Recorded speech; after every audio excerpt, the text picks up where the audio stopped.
Bonjour, vous écoutez les échos de l'Église à Luxembourg, le podcast qui donne la parole à celles et ceux qui font vivre notre Église au quotidien.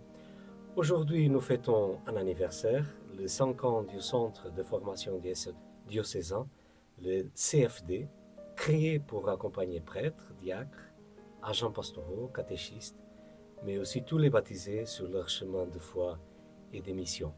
Pour en parler, j'ai le plaisir d'accueillir René Schmidt, directrice du CFD et déléguée épiscopale à l'évangélisation et la formation diocésaine. Je suis Domingos Martins, la réalisation sonore de ce podcast est assurée par Christophe Hubert. Bonjour René. Bonjour Domingos. Merci d'avoir accepté notre invitation et félicitations à toi et à toute l'équipe pour ces 5 ans d'engagement. Merci, c'est modeste, mais 5 ans, c'est déjà quelque chose. Oui. Le centre de formation diocésain a été créé par l'archevêque de Luxembourg, notre cardinal, ayant comme siège le centre Jean XXIII, à 2 pas de la maison d'un des pères de l'Europe, Robert Schuman. Quelle est la mission et le rôle spécifique du CFD aujourd'hui? Oui, le CFD a été créé pour soutenir tous les acteurs en pastoral dans la dynamique d'une église missionnaire.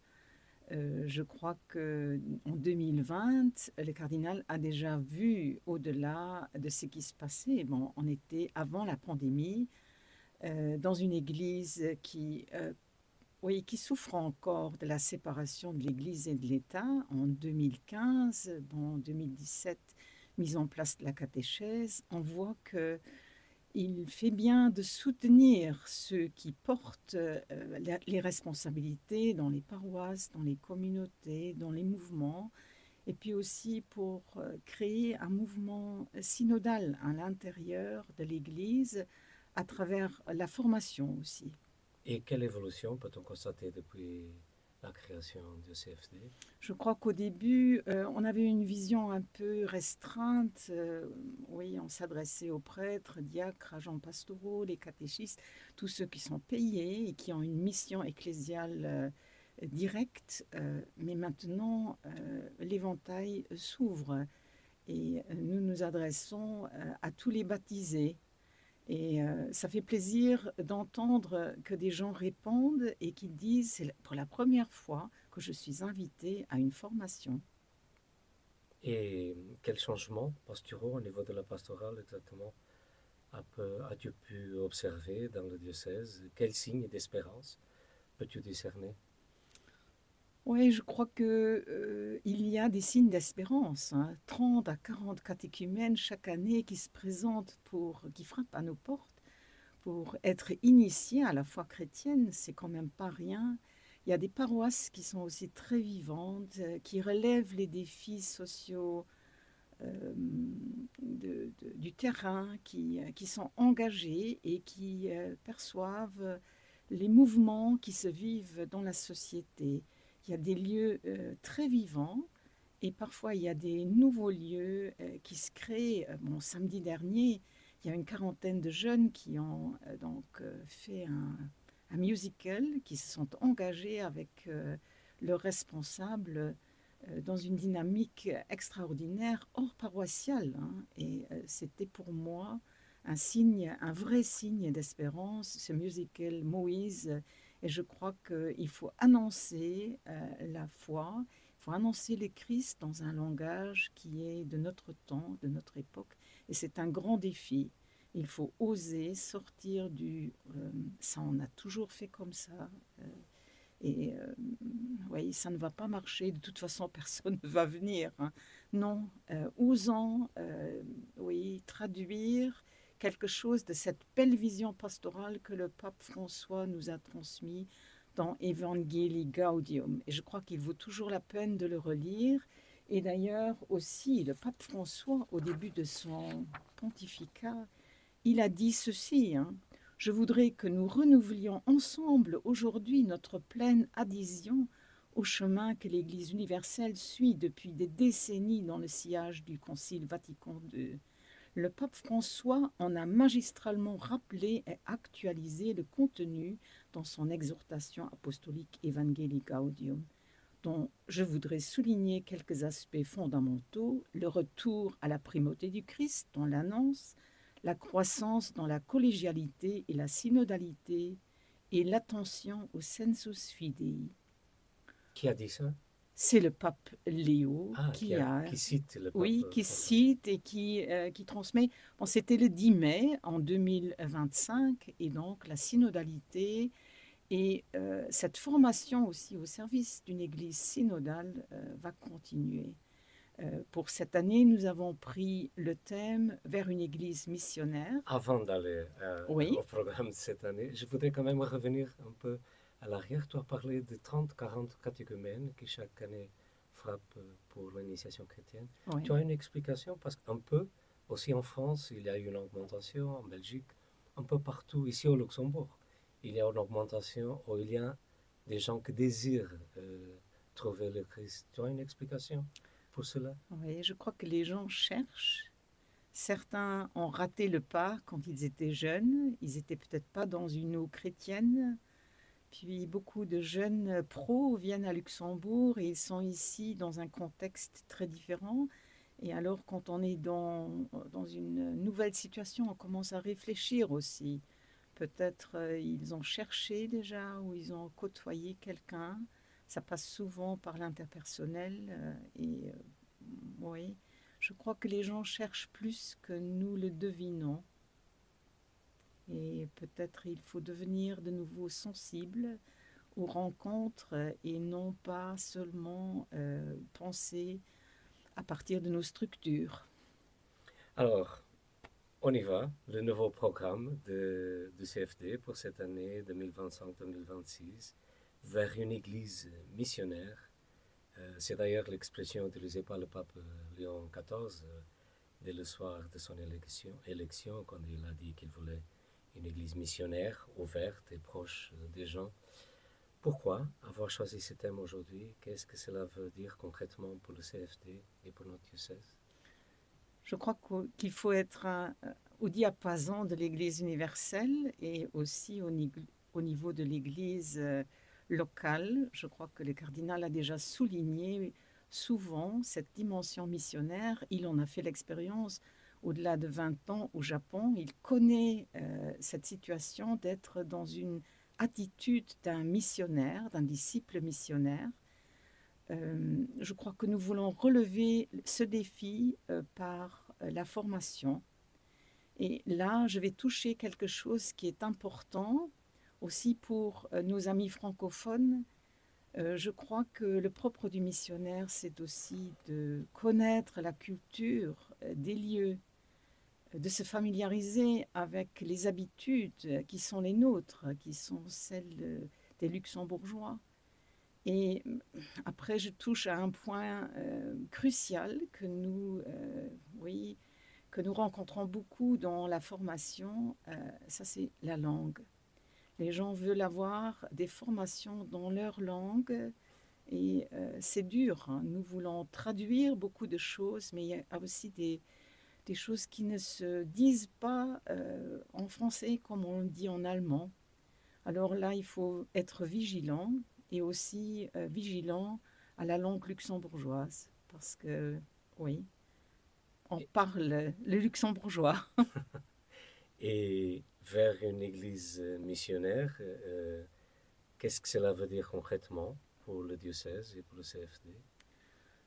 Je crois que ça veut dire que les structures dans lesquelles nous sommes, aussi surtout ces structures paroissiales, ne tiennent plus à la même mesure que dans le temps où nous, on était jeunes. Nous, on a trouvé notre vocation dans ces structures, aussi dans des mouvements qui ne sont peut-être plus si visibles, comme l'Action catholique, puis le renouveau charismatique. Je crois que devenir missionnaire, c'est sortir et aller à la rencontre du monde et de ce qui se vit dans ce monde. Aussi ce qui se vit en bien, bien sûr, mais aussi en mal. Sortir sur d'autres plateformes pour oser parler de la foi. Samedi dernier, j'étais avec un groupe dans une paroisse, puis un monsieur qui est banquier, je crois. Il a dit, moi j'ai compris aujourd'hui que j'exclus toutes ces questions liées à la foi quand je suis au travail.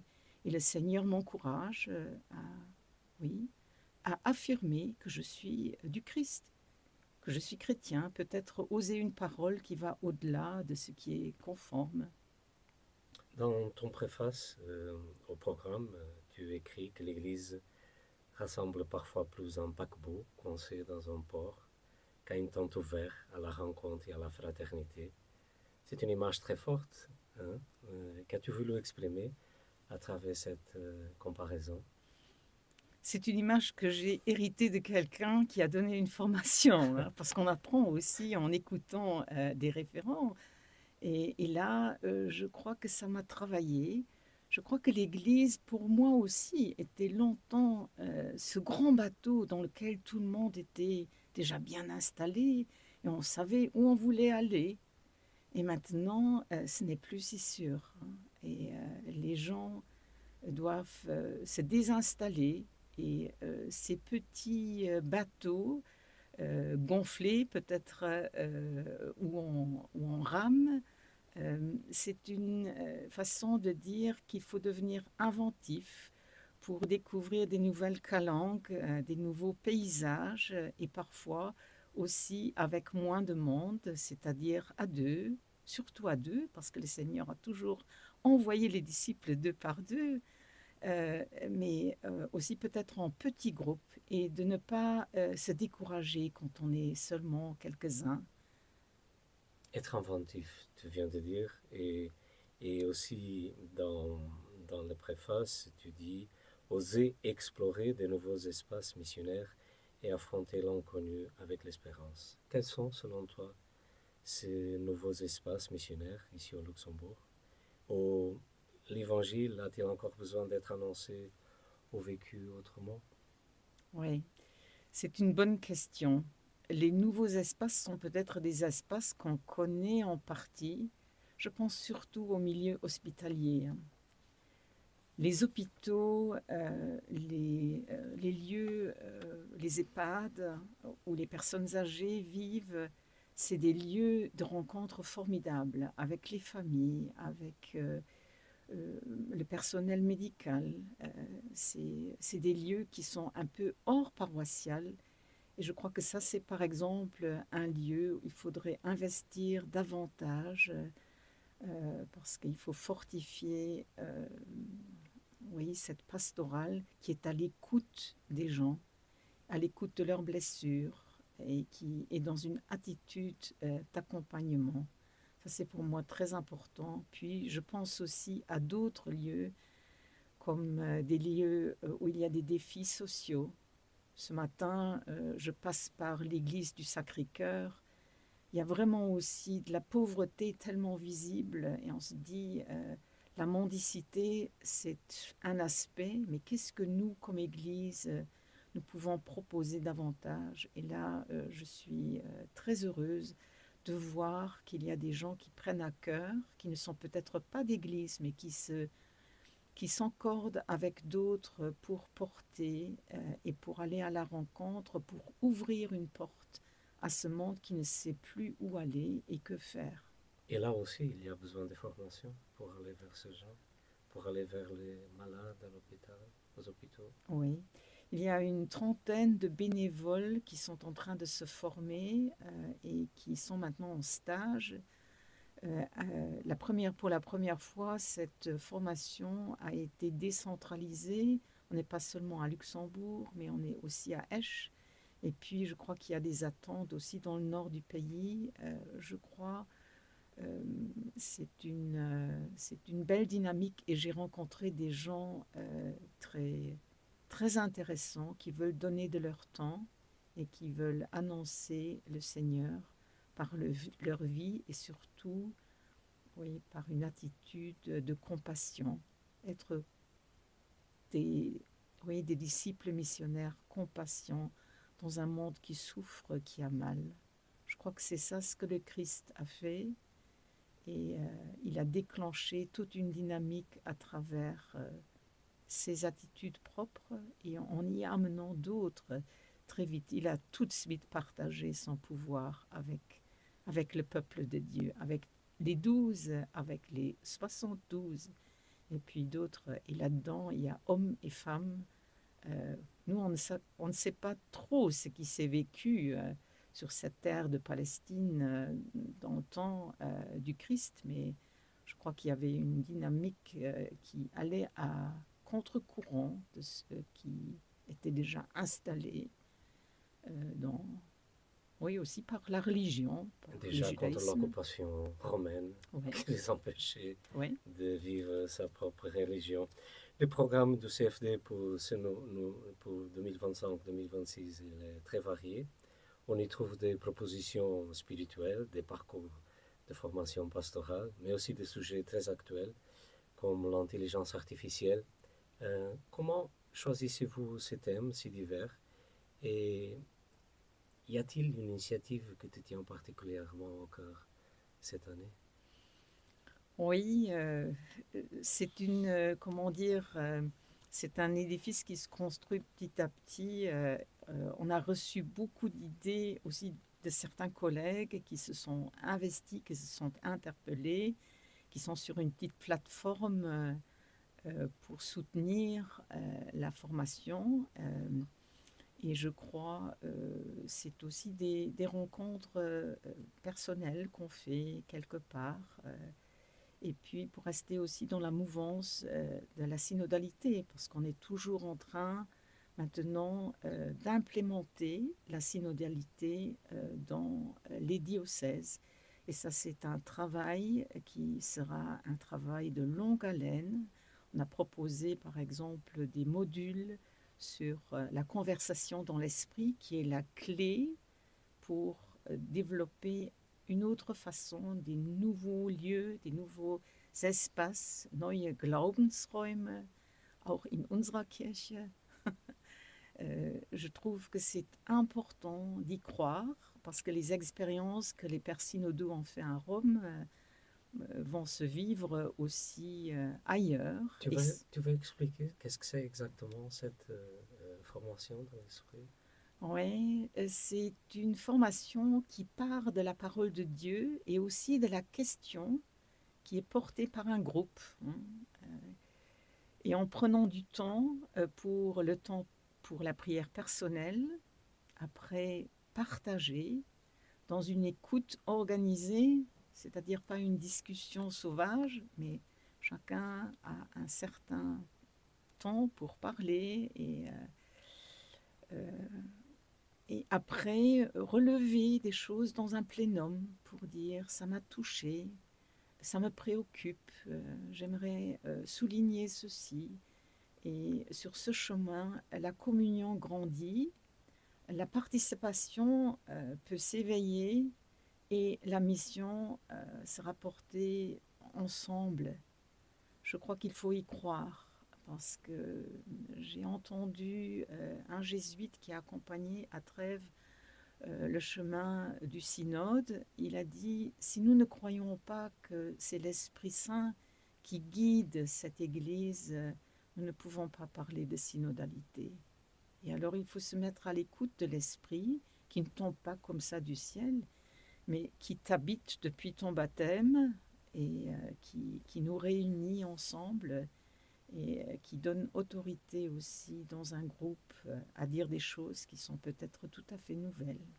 Commencer par invoquer l'Esprit Saint lorsqu'on se met deux ou trois autour d'une table. C'est la résumé? J'ai bien la résumé?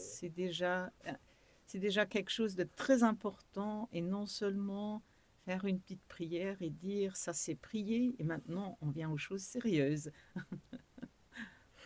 Très bien. Et alors, je ne sais pas, il y a quelque chose, y a-t-il une initiative que tu tiens particulièrement au cœur cette année qui commence maintenant?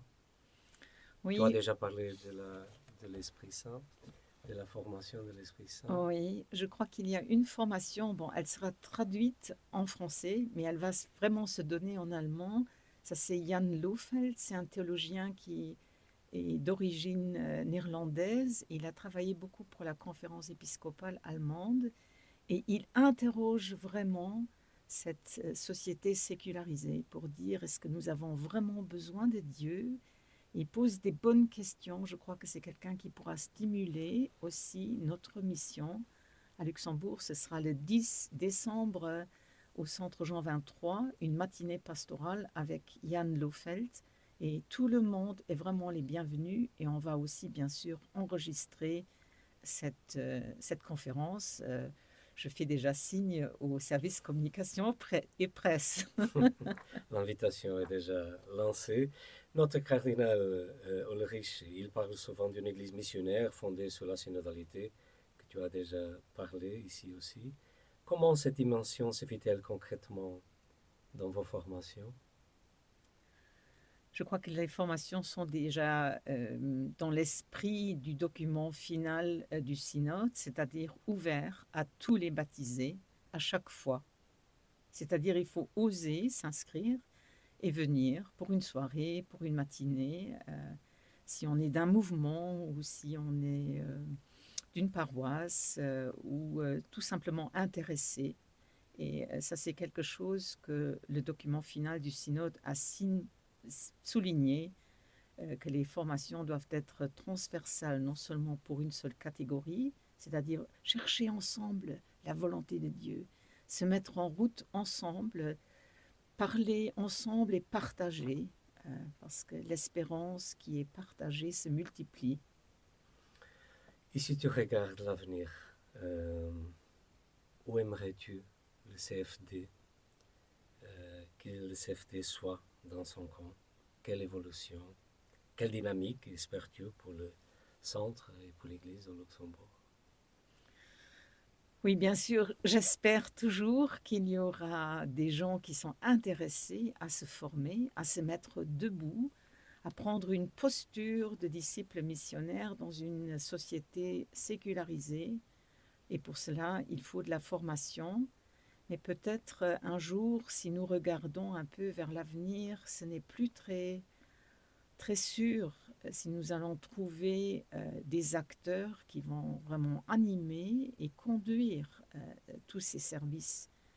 Et cela, bien sûr, cela nous attriste dans un certain sens, mais peut-être il faut confier cela au Seigneur et dire comme le saint pape Jean 23, est-ce ton Église ou est-ce la mienne, hein? C'est-à-dire à chaque soir remettre au Seigneur ce petit CFD, s'il est appelé à disparaître, il a fait aussi quelques années, il a servi.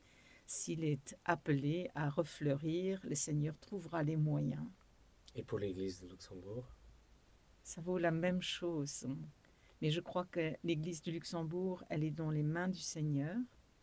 Et elle est dans les mains du Seigneur aussi dans la mesure où nous, tous, nous lui confions les questions qui nous préoccupent. Et c'est une façon de négocier avec le Seigneur, de lui dire mais comment est-ce que tu vois les choses? Comment est-ce que je pourrais faire? Qui est-ce que je pourrais appeler? Comment je peux changer? Comment je peux peut-être me retenir ou avancer? Je crois que cette dynamique est une dynamique synodale qui, par l'Esprit Saint, est dans nos mains. Et je suis pleine de confiance, pourvu que nous fassions vraiment confiance les uns aux autres. Dernière question. Comment est-ce que la directrice du CFD nourrit sa foi, pour avoir l'espérance, pour regarder vers le futur d'une façon tranquille et optimiste? La directrice du CFD qui s'appelle René Schmidt. Oui, je crois que quand je plonge chaque matin dans la prière, dans un temps de silence où vraiment je m'offre au Seigneur, ma vie devient fructueuse et il faut parfois vraiment lutter pour avoir ce temps. Et ce n'est pas seulement 5 minutes, hein. Il faut vraiment des espaces plus longs et pour moi, ce qui est important aussi à côté de la prière et de la contemplation, c'est la prière devant le Saint-Sacrement, donc au contact direct où le Seigneur vient à notre rencontre. Je crois que c'est une grâce formidable pour l'Église dans notre temps.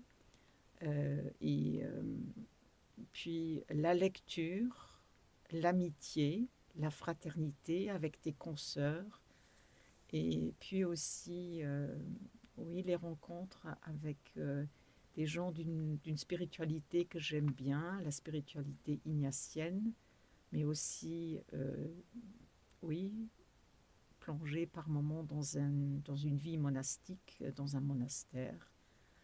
J'aime beaucoup Saint-Benoît aussi, et je trouve que le silence, c'est quelque chose, c'est un lieu qui régénère à chaque fois et qui crée la communion de laquelle nous rêvons tous. Communion Merci. Avec le Seigneur et entre nous. Merci René, merci beaucoup pour cet échange. Merci Domingos. Et pour ton engagement au service d'une église vivante, missionnaire et proche des personnes. Peut-être qu'un jour on pourra faire un nouveau podcast en luxembourgeois. Au ciel. Je me réjouirais. Non, pas au ciel, mais ici-bas, ce serait déjà pas mal. Merci beaucoup. Merci René pour cet échange. Merci vielmals, Domingos. Merci. Pour découvrir le programme complet des formations pour cette année, rendez-vous sur le site du CFD, www.cfd.lu. Vous écoutez les échos de l'Église à Luxembourg. Si cet épisode vous a touché, partagez-le autour de vous et abonnez-vous sur votre plateforme de podcast préférée. À très bientôt pour un nouvel épisode.